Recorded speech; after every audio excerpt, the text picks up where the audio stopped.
Hydrogen bomb फोड़ने वाले थे, फुलझड़ी से काम चलाना पड़ा, वो भी फुस हो गई। तीर चलाओ ईसीआई पर, पहले लगेगा बीजेपी पर और चीख करके सबसे पहले नाचने कूदने आएगा मीडिया का पत्रकार या बीजेपी का ट्रोलर। गलत निराधार आरोप बार बार संवैधानिक संस्थाओं पर लगाना, गलत निराधार आरोप बार बार इलेक्शन कमीशन ऑफ इंडिया पर लगाना, भारत के लोकतंत्र पर संवैधानिक संस्थाओं पर प्रश्न चिन्ह खड़ा करना, क्या ये आदत सी बन गई है? बाकी क्रोनोलॉजी आप समझ रहे होंगे। अभी अभी ये राहुल बाबा यात्रा कर गए ना भाई। यात्रा का विषय क्या था उनका बताओ तो जरा। अरे यार वोट चोरी नहीं, वोट चोरी को लेकर के राहुल गांधी ने जैसे ही आज दिन में प्रेस कॉन्फ्रेंस की, सबूत के साथ बताए कि पहले वोट जोड़े गए थे फर्जी, इस बार दिखाया कि वोट काटे जा रहे हैं। चुनाव आयोग ने फिर से वही किया जिसका आप भी अंदाजा लगा सकते थे और मैंने पिछली वीडियो में बोला ही कि चुनाव आयोग नियम कायदे कानून लेकर के आ जाएगा कि ऐसा तो हो ही नहीं सकता। नियम नंबर 1, 2, 3 ऐसे वोट काटा जाता है, जैसे राहुल गांधी बोल रहे हैं वैसे वोट नहीं काटा जाता है। यह कोई जवाब है चुनाव आयोग का? पहली वीडियो में भी मैंने यह बात कही थी कि तीर चला जाएगा इलेक्शन कमीशन ऑफ इंडिया के ऊपर।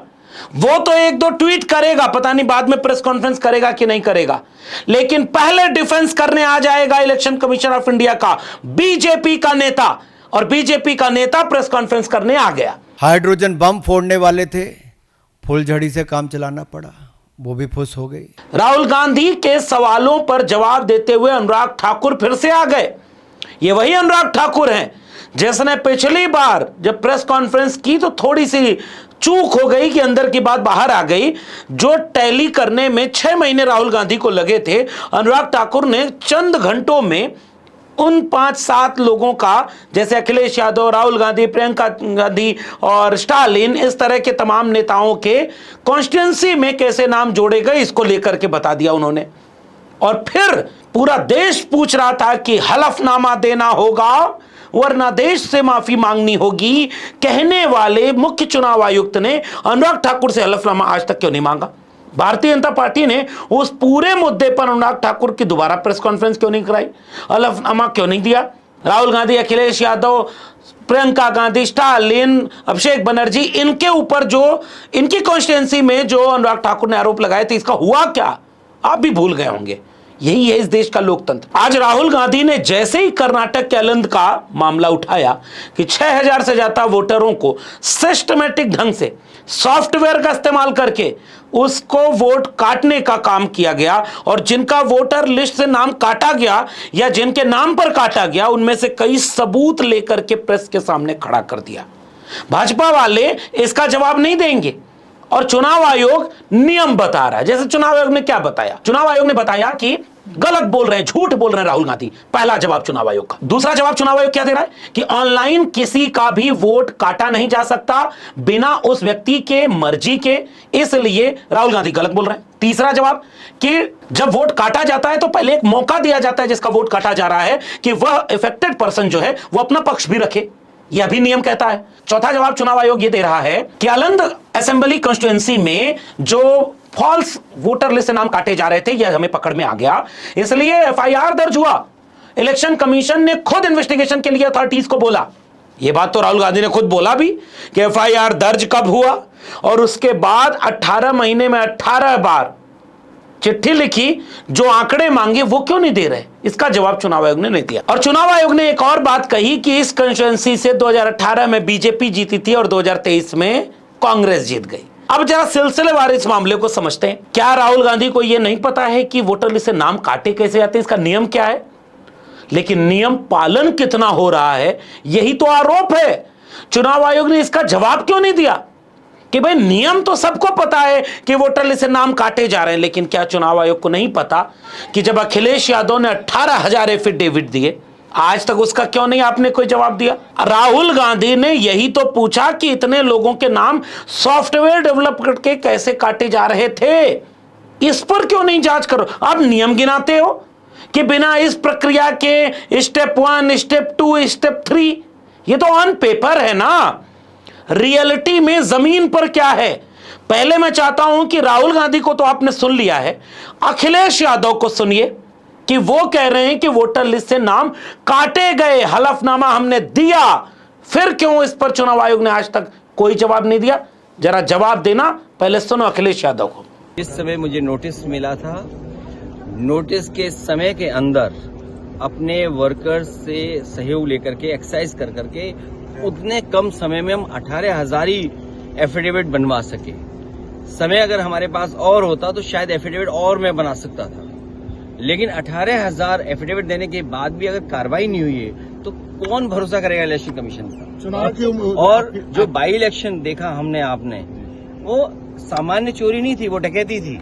और बड़ी दिलचस्प बात यह हो गई कि आम आदमी पार्टी ने फिर से आज अरविंद केजरीवाल और पूरी आम आदमी पार्टी की दिल्ली चुनावों के समय जितनी प्रेस कॉन्फ्रेंस थी उसके महत्वपूर्ण वीडियोस आज फिर से वायरल कर दिए। और आम आदमी पार्टी कह रही है कि हमने भी सबूत दिए, तब चुनाव आयोग क्यों नहीं कुछ कर रहा था। आम आदमी पार्टी के नेता अरविंद केजरीवाल को सुनिए, जब दिल्ली के चुनाव में जब अरविंद केजरीवाल आरोप लगा रहे थे कि वोटर लिस्ट से नाम काटे जा रहे हैं, चुनाव आयोग जवाब क्यों नहीं देते हो। 10 लोग हैं, सर्वेश कुमार, विशाल, पवन कुमार सिंह, ज्योति माला, अलग अलग हैं, जो सबसे ज्यादा वोट डिलीट। ये कौन है ये 10 लोग? किसके इशारे पे काम कर रहे हैं? ये कोई समाज सेवा कर रहे हैं क्या, डोर टू डोर वेरिफिकेशन करके? कौन है ये लोग? क्यों मास डिलीशन के लिए डाल रहे हैं ये लोग? कोई समाज सेवा तो कर नहीं रहे, किसके इशारे पे काम कर रहे हैं ये लोग? फिर हमने वेरीफाई किया कि वाकई ये लोग डिलीशन के लिए, हमने 500, इन्होंने जो एप्लीकेशन डाली थी 500 लोगों का वेरीफाई किया, जिसमें 408 अपने रेजिडेंस पे रह रहे हैं 20-20, 30-30 साल से। इसका मतलब गलत मौजूदा वोटर्स के नाम डिलीट किए जा रहे हैं, जो लोग एग्जिस्ट करते हैं उनके नाम डिलीट किए जा रहे हैं। और अब इसी को आधार बनाकर के चुनाव आयोग कह रहा है कि भाई नियम ऐसा है, इस तरह से काटे जा रहे हैं, इसलिए राहुल गांधी झूठ बोल रहे हैं। ये तो कोई जवाब ही नहीं। दूसरी बात, एफआईआर दर्ज करवा दिया, हमने ही पहल कर की, ये धांधली जो हो रही थी उसको रुकवा दिया। इसका मतलब धांधली हो रही थी, एक्सेप्ट तो कर लिया। अब अगली बात, रुक गया, बीजेपी हार गई, कांग्रेस जीत गई। तो जब कांग्रेस जीत गई उसके बाद भी उसी विधानसभा का आधार बनाया है कांग्रेस ने, तो भाजपा जो चुनाव आयोग का ढाल बनकर के सबसे पहले आ जाती है, वो भाजपा और उसके पत्रकार, उसका पूरा टूल किट, वो इस बात का जवाब देगा क्या कि अब तक कहते थे कि जहां विपक्ष हार जाता है वहां धांधली की बात करता है, यहां तो जीत गया है, फिर तो तुमको आंकड़े दे देने चाहिए थे। 18 महीने में 18 चिट्ठी लिखी गई, इसका जवाब क्यों नहीं दिया।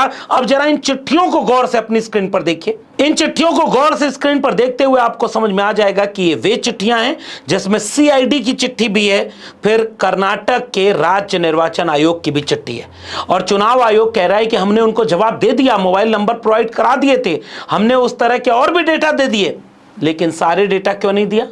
यही तो राहुल गांधी ने प्रेस कॉन्फ्रेंस में कहा कि पूरा मामला चाहिए था, ओटीपी कहां से जनरेट हुआ, कैसे जनरेट हुआ, आईपी एड्रेस का था, ऑनर कौन था, ऑनर का एड्रेस कहां का है, कहां से बैठ करके ये हुआ है, सब कुछ क्यों नहीं चुनाव आयोग ने आज तक दिया। यह जवाब क्यों नहीं दे रहे। अब हास्यास्पद ढंग से अनुराग ठाकुर फिर से प्रेस कॉन्फ्रेंस करने आ गए। अनुराग ठाकुर को इसी काम के लिए लगा दिया गया है। अब जरा अनुराग ठाकुर के प्रेस कॉन्फ्रेंस की मोटा मोटा निचोड़ देख लीजिए। गलत निराधार आरोप बार बार संवैधानिक संस्थाओं पर लगाना, गलत निराधार आरोप बार बार इलेक्शन कमीशन ऑफ इंडिया पर लगाना, कभी ईवीएम पर प्रश्न चिन्ह खड़े करने, कभी वीवीपैट पर करना, कभी चुनावों के नतीजों पर करना, और कभी टूल किट के सहारे भारत के लोकतंत्र पर, संवैधानिक संस्थाओं पर प्रश्न चिन्ह खड़ा करना, क्या यह आदत सी बन गई है। अब अनुराग ठाकुर जो बात कह रहे हैं वही अमित मालवीय, वही बीजेपी के ट्रोलर्स, वही बीजेपी के आरएसएस के एजेंडे पर काम करने वाले स्वघोषित राजनीतिक विश्लेषक, पत्रकार नुमा जो लोग हैं, वो सब यही ट्विटर पर लिख रहे हैं। कुछ नहीं मिला तो ये लिख रहे थे कि जनगण मन जब शुरू हुआ तो जनगण मन अधिनायक जय हे, भारत भाग्य विधाता, यहां से शुरू ही नहीं हुआ। यह अपमान हो गया जनगण मन का, राष्ट्रगान का। और अभी कल की वीडियो वायरल हो रही है कि सुषमा स्वराज की बेटी नेपो किड बांसुरी स्वराज जनगणमन बज रहा था तो कहीं उठकर के चलने लगी। खैर, इस तरह के जवाब बीजेपी वालों को क्या ही दिए जाएं, इससे उनको संतुष्टि नहीं मिलेगी। असल में भारतीय जनता पार्टी मुद्दों पर बात नहीं कर रही है, वो फुस बता रही है कि ये राहुल गांधी का बम फुस हो गया। लेकिन फुस हो गया तो आप आखिरी तक जाते थे, कह रहे हो घुसपैठियों को बचाने के लिए विपक्ष ये काम कर रहा है। आज तक लोग ये बात समझ नहीं पाए कि ये जो दिल्ली चुनाव के समय घुसपैठिया था आज कहां है, फिर झारखंड चुनाव में गया था घुसपैठिया, वो कहां गया, महाराष्ट्र चुनाव वाला घुसपैठिया कहां गया, अब वो बिहार में घुस रहा है, अभी उत्तर प्रदेश में नहीं घुसपैठिया है, लेकिन जैसे ही बंगाल का चुनाव आएगा, यूपी का चुनाव आएगा, वो घुसपैठिया यहां नजर आएगा। आज अमित शाह ने बिहार का दौरा किया और बड़ा गजब का हुआ। अगर आप पता नहीं देखे हो कि न देखे हो, किसी प्रदेश में मुख्यमंत्री है तो मुख्यमंत्री आवास पर भी जाकर के उनसे मिला जाता है जिनके चेहरे पर चुनाव लड़ा जा रहा हो, जिनका चेहरा आपको जरूरत हो। गठबंधन में है, अकेला शेर सब पर भारी नहीं है। खुद गृह मंत्री अमित शाह जिस होटल में ठहरे थे वहां नीतीश कुमार आ रहे हैं, फूल माला पहना रहे हैं, शॉल उड़ा रहे हैं, और प्रोटोकॉल क्या है ये आप तय करिए। अब जब भाषण देने गए तो अमित शाह ने जैसे ही बोला कि राहुल बाबा यात्रा निकाल रहा है विपक्ष, आरजेडी कांग्रेस किस मुद्दे पर निकाल रहा है, नीचे से जनता बोल पड़ी वोट चोरी। सुनिए। अभी अभी ये राहुल बाबा यात्रा कर गए ना भाई, यात्रा का विषय क्या था उनका बताओ तो जरा। अरे यार, वोट चोरी नहीं था। उसके बाद उन्होंने कहा नहीं नहीं गलत समझ गया, वो मैसेज लगता है नीचे तक चला गया, ये असली मुद्दा नहीं है, भटकाओ। मैं बता रहा हूं कि असली मुद्दा क्या है जिस पर ये लोग यात्रा निकाल रहे हैं, वो मुद्दा है घुसपैठिया। यात्रा का विषय था जो बांग्लादेश से घुसपैठिए आए हैं उनको बचाने का विषय था। आज तक लोग समझ नहीं पा रहे हैं। गृह मंत्री आप, बिहार में लगभग 20 साल से आपकी सरकार, 12 साल से केंद्र में आपकी सरकार, कैसे आया घुसपैठिया, कहां से आया घुसपैठिया और कैसे जाएगा घुसपैठिया। बिहार में लोकसभा चुनाव हो रहा था तब घुसपैठिया क्यों नहीं नजर आया, विधानसभा चुनाव के समय क्यों घुसपैठिया नजर आ रहा है। अमित शाह के भाषण को सुनते हुए आपको भी यह बात समझ में आएगी कि भारतीय जनता पार्टी और चुनाव आयोग इस तरह से घिर चुका है कि वो ढंग से जवाब भी नहीं दे पाता। पहली वीडियो में भी मैंने ये बात कही थी कि तीर चला जाएगा इलेक्शन कमीशन ऑफ इंडिया के ऊपर। वो तो एक दो ट्वीट करेगा, पता नहीं बाद में प्रेस कॉन्फ्रेंस करेगा कि नहीं करेगा, लेकिन पहले डिफेंस करने आ जाएगा इलेक्शन कमीशन ऑफ इंडिया का बीजेपी का नेता, और बीजेपी का नेता प्रेस कॉन्फ्रेंस करने आ गया। और अब जब ये वीडियो आप देख रहे होंगे, टीवी खोल लीजिएगा, बीजेपी का पत्रकार, बीजेपी के एंकर और बीजेपी के आरएसएस के प्रवक्ता टीवी पर बैठ करके राहुल गांधी झूठे, राहुल गांधी फेल, फुस हो गया बम, यही सब बोल करके चुनाव आयोग को डिफेंड करेंगे। और अभी तक चुनाव आयोग क्या हलफनामा देगा? 1 हफ्ते का समय राहुल गांधी ने दिया है। चुनाव आयोग वो आंकड़े कम से कम सारे दे दे जो सीआईडी और इलेक्शन कमीशन कर्नाटक ने मांगा है। अगर आप ये आंकड़े नहीं दे रहे, नियम कायदा कानून बताना, जवाब देना नहीं होता।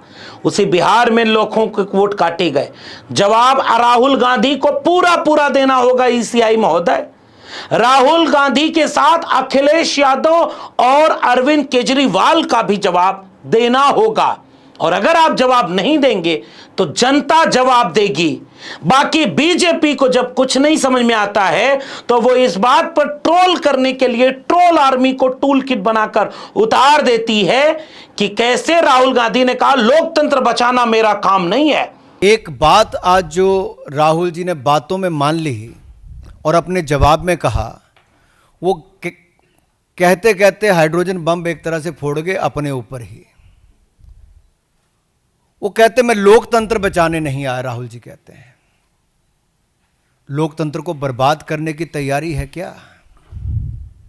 लेकिन राहुल गांधी की पूरी बात बीजेपी का टूल किट नहीं बताएगा कि राहुल गांधी ये कह रहे हैं कि लोकतांत्रिक संस्थाओं को लोकतंत्र बचाने की जिम्मेदारी देश के संविधान ने दी है। इसलिए मेरी जिम्मेदारी है कि मैं लोगों को जागरूक करूं कि सवाल करो, समझो और जागरूक बनो कि देश के लोकतंत्र को ये संस्थाएं बचा रही हैं या बर्बाद कर रही हैं। अगर इस देश के लोकतंत्र को ये संस्थाएं बर्बाद कर रही हैं तो हम भारत के लोग मिल करके, जागरूक होकर के अपने देश के लोकतंत्र और संविधान को बचाएं। नॉर्मल सिचुएशन में मेरा काम ऑपोजिशन का रोल है, सरकार पे प्रेशर डालने का रोल है। मेरा काम हिंदुस्तान के लोकतंत्र को बचाने का नहीं है। मैं वो काम कर रहा हूं, इस स्टेज पे मैं वो काम कर रहा हूं। मेरी सोच है कि as a patriotic Indian, as somebody who loves India, who loves the constitution, it is my duty to put the truth in front of the people of India. अब अगर हिंदुस्तान के इंस्टीट्यूशंस कुछ करना चाहते हैं वो करेंगे। उनमें भी बहुत लोग हैं, जैसे मैंने आपसे कहा, मैं सरप्राइज हो रहा हूं, इलेक्शन कमीशन से लोग आ रहे हैं, इंफॉर्मेशन दे रहे हैं और बढ़ रहा है वो। हिंदुस्तान की जो डेमोक्रेसी है वो हाईजैक हो गई है। I am shocked frankly. Democracy, brothers and sisters, democracy can only be saved by the people of India. Nobody else can save democracy. Rahul Gandhi can come here and say something and say this is the truth. But the people of India, who I believe in, who I love, can do it. The day the people of India realize that आपका जो लोकतंत्र है, आपका जो संविधान है, वो आपसे चोरी हो गया है, उस दिन काम हो जाएगा। बीजेपी का ट्रोल आर्मी ये पूरा वाक्य नहीं दिखाएगा। ये साबित करता है कि election commission of India, BJP और पत्रकार, इन तीनों का सिस्टम ऐसा फंस गया है जिसका जवाब देते फिलहाल इनको नहीं बन रहा है। लेकिन इतना तो क्रोनोलॉजी आप समझ गए ना। तीर चलाओ ईसीआई पर, पहले लगेगा बीजेपी पर और चीख करके सबसे पहले नाचने कूदने आएगा मीडिया का पत्रकार या बीजेपी का ट्रोलर। बाकी क्रोनोलॉजी आप समझ रहे होंगे। इस पूरे मामले पर अपनी टिप्पणी नीचे प्रतिक्रिया में जरूर लिखिएगा। इस वीडियो में इतना ही। मेरे चैनल को अगर अब तक सब्सक्राइब नहीं किया तो जाते थे चैनल को सब्सक्राइब करना मत भूलिए। बेल आइकॉन यानी घंटी के बटन दबाएंगे तो अगली वीडियो की सूचना मिलेगी। ज्वाइन करेंगे तो हमें ताकत और हिम्मत मिलेगी। अगर आप इस वीडियो को ट्विटर यानी एक्स या फेसबुक पर देख रहे हैं तो हमें फॉलो करना मत भूलिए। फिर मिलेंगे, तब तक के लिए बहुत बहुत धन्यवाद।